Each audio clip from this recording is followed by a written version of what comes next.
Hey guys, പിന്നെ പോകുന്നത് പനവേലിലേക്കാണ്. പോകുന്ന വഴിക്ക് അധികം തിരക്കൊന്നുമില്ലായിരുന്നു. പക്ഷെ തിരിച്ചു വന്നപ്പോൾ നല്ല തിരക്കായിരുന്നു. അത് ഞാൻ കാണിക്കാം. നമ്മൾ ഇന്ന് പോകുന്നത് മറ്റൊന്നിനുമല്ല, ഒരു കട വരെ പോകണം, ഇത് കഴിക്കണം. അങ്ങനെ അൽഫാമൊക്കെ കഴിച്ച് തിരിച്ചു വരുന്ന വഴിക്ക് ചെറുതായിട്ടൊന്ന് വഴി തെറ്റിപ്പോയി. ചെന്നെത്തിയത് കുറെ കോളനി വീടുകളുടെ നടുക്കായിരുന്നു. പിന്നെ ഒരു വിധത്തിൽ തപ്പിപ്പിടിച്ച് മെയിൻ റോഡൊക്കെ കണ്ടുപിടിച്ചു. അങ്ങനെ മെയിൻ റോഡിലേക്ക് എത്തി. പിന്നെ ഇത് കണ്ടപ്പോൾ നല്ല ഭംഗി തോന്നി. അങ്ങനെ അതിൻ്റെ ഒരു വീഡിയോ എടുത്തു. ലീവായതുകൊണ്ട് ഭൂമി വെറുതെ ഇരിക്കണ്ടല്ലോ എന്ന് വിചാരിച്ചിറങ്ങിയതാ. പക്ഷെ ഈ ബുദ്ധി തോന്നിയത് വൈകുന്നേരമാണ്. അതുകൊണ്ടെന്താ, സൂര്യൻ ഉദിക്കുന്ന കാണാൻ പറ്റിയില്ലെങ്കിലും അസ്തമിക്കുന്നെങ്കിലും കാണാൻ പറ്റിയല്ലോ. അങ്ങനെ തിരിച്ച് വീട്ടിലേക്ക് പോന്നു.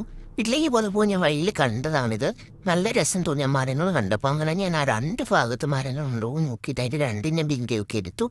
പിന്നെ ഇതാ കണ്ടില്ല, ഞാൻ പറഞ്ഞ ആ സാധനം ട്രാഫിക് അവിടെ. അങ്ങനെ 1 മണിക്കൂറോളം നിന്നു. അതിനുശേഷം ഡിമാർട്ടിൻ്റെ ഫ്രണ്ടിലെത്തി. നമ്മൾ സ്ഥലത്തെത്തി എന്നുള്ളതിൻ്റെ സിമ്പിളാണ്. ഡിമാർട്ടൊക്കെ ബൈ.